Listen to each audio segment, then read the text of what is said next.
J'espère que vous allez bien, moi ça va super. Aujourd'hui je reviens avec cette nouvelle vidéo parce que je voulais vous parler de cette jeune femme qui s'appelle Erika, qui s'est mariée, bon ça fait quelques années à un moment donné, ça fait un moment, mais j'ai trouvé ça sur le blog de Ivy Sharon Moore, vu qu'elle fait la promotion du mariage, que les femmes noires devraient se marier, ne devraient pas être des baby mamas, faire des enfants en mariage, etc.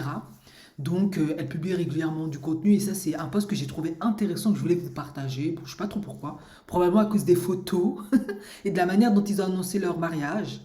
Parce que ce couple, hein, Erika et Seth, ils ont carrément fait un site internet pour leur mariage. Je vais vous mettre le lien en barre d'informations, vous pourrez regarder. Je sais pas si vous pourrez regarder de ma barre d'infos.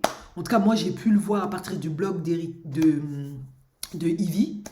Mais en tout cas, je vous ai mis une ou deux photos dans la vidéo, vous verrez un peu. Mais honnêtement, je pensais même pas qu'on pouvait faire un site internet pour son mariage. Donc ils sont mariés en 2017 à Manchester. C'était en juin. Ah, c'est marrant, ma fille elle est née le 17 juin en plus. Et ils sont beaux quoi, ils sont beaux et jeunes et autres. Bon, c'est un couple mixte, hein. Donc c'est probablement pour ça aussi qu'elle l'a mis sur son blog parce que elle est pour ouvrir ses options, il va sans dire. Pas que, mais voilà, comme c'est une ethnologue, elle a fait toutes ses statistiques, toutes ses analyses. Et j'ai fait plusieurs vidéos là-dessus, au niveau du nombre de femmes qu'il y en a plus, qui gagnent plus, qui ont plus de diplômes. Il va sans dire qu'à un moment donné, tu te retrouves avec un certain profil d'homme, hein, c'est comme ça. Donc ils racontent un peu leur histoire d'amour. Donc je vais un peu vous traduire ce qu'ils disent sur, sur le site internet. Ils disent que Erika a remarqué Seth pour la première fois dans un cours qu'ils ont suivi ensemble à Princeton. Princeton, c'est un des quatre Big Four aux États-Unis, les grandes universités là, où les grosses têtes rentrent, les riches rentrent, les stars rentrent. Enfin bref, tu dois être bon, on va dire, mais bon, il y a des quotas aussi. Bon, bref. Et pendant sa première année, ah oui, d'accord, quoi. Dès la première année, toi, t'as marqué, quoi. Ok. Donc, lorsqu'il s'est levé devant la classe pour jouer de la guitare dans le cadre d'un projet de classe, Seth a d'abord remarqué Erika dans la congrégation, alors qu'il dirigeait le culte dans une église locale en face du campus. Donc, en fait, si vous voulez des gars, là, allez à l'église, hein. Après, si vous voulez des bons gars, allez dans une bonne église. Voilà, on va dire ça comme ça.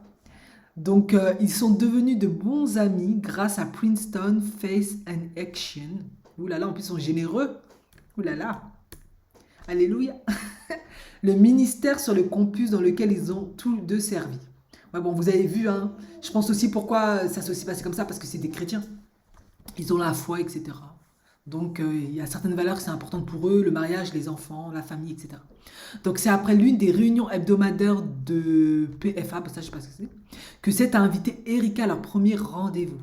Quelques mois plus tard, le 10 mai 2015, Seth a demandé à Erika d'être sa petite amie. Ils sont depuis les meilleurs amis. Enfin, ils sont devenus les meilleurs amis, bon, je vois ce qu'ils veulent dire. Ils sont devenus inséparables, en gros. Au cours de nos conversations sur les fiançailles, j'ai appris qu'Erika voulait que la proposition soit filmée et photographiée. Ouais, mais j'ai vu les photos, hein. Vous pouvez regarder leur site internet qu'ils ont fait pour le mariage. C'est juste fou, c'est vraiment magnifique, c'est impressionnant quoi. Ainsi que le type de bague qu'elle imaginait toujours porter.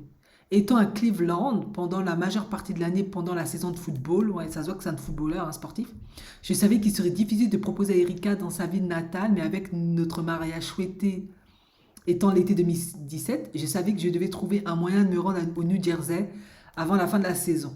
Ouh, eh ben dis donc, toi là, t'étais the gars quoi. Bref, j'ai acheté la bague hein, à Philadelphie avant notre match d'ouverture contre les Eagles et j'ai attendu que l'occasion se présente pour que je retourne au New Jersey. Cette opportunité s'est présentée après le match de Brand Thursday Night à Baltimore, à la suite duquel nous avons eu 2 jours de congés consécutifs.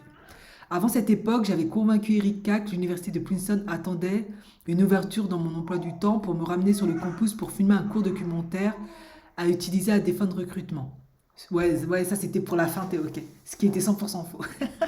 Ah, c'est romantique, ouais.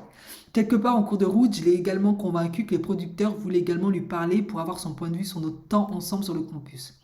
Le plan était d'arriver sur le campus pour le documentaire que j'avais arrangé pour qu'il soit filmé dans le stade de Princeton, la nuit avec les lumières du stade allumées et d'en faire une proposition. Ce plan permettait à Erika de s'habiller pour une occasion spéciale parce que Quel film ne le ferait pas si elle savait qu'elle allait être filmée? Ah ouais, ça c'est vrai, ça. Pas con. Sans se méfier de... Bon, ouais, c'est vrai. C'est vrai, tu te mets bien et tout. Sans se méfier de quoi que ce soit. Tout le monde était dans le coup sauf Erika qui n'avait aucune idée de ce qui se passait réellement. Avec les photographes cachés dans les gradins, le producteur a posé quelques questions puis a demandé comment nous nous sommes rencontrés. À ce moment-là, j'ai raconté à la caméra l'histoire de notre rencontre alors que le photographe se faufilait sur le terrain par derrière. J'ai raconté notre histoire jusqu'à nos jours, puis je me suis agenouillée et j'ai posé la question avec la caméra. C'était une excellente façon d'avoir de nombreux souvenirs d'une journée si spéciale pour nous deux. Erika était sans voix et ravie, tout comme moi, en plus d'être assez soulagée qu'elle soit en fait surprise. Nous avons ensuite organisé une grande fête sur le campus pour célébrer. Eh ben dis donc. Mais hey, toi t'es pas un petit joueur, dis donc. En tout cas, voilà, c'était pour la petite histoire, hein. Une demande de mariage très originale et romantique. Bon, peut-être pas aux États-Unis, je ne sais pas. Enfin, en tout cas, moi, j'ai jamais vu quelqu'un demander son mariage comme ça. Peut-être aux États-Unis, c'est fréquent. Je vous invite à regarder leur site internet. C'est de très belles photos, c'est magnifique, hein, honnêtement. C'est romantique, c'est très touchant. En tout cas, j'espère qu'ils couleront des jours heureux ensemble et qu'ils feront plein de bébés, etc., quoi. Merci de m'avoir écouté. Je vous dis à la prochaine vidéo. Ciao, ciao.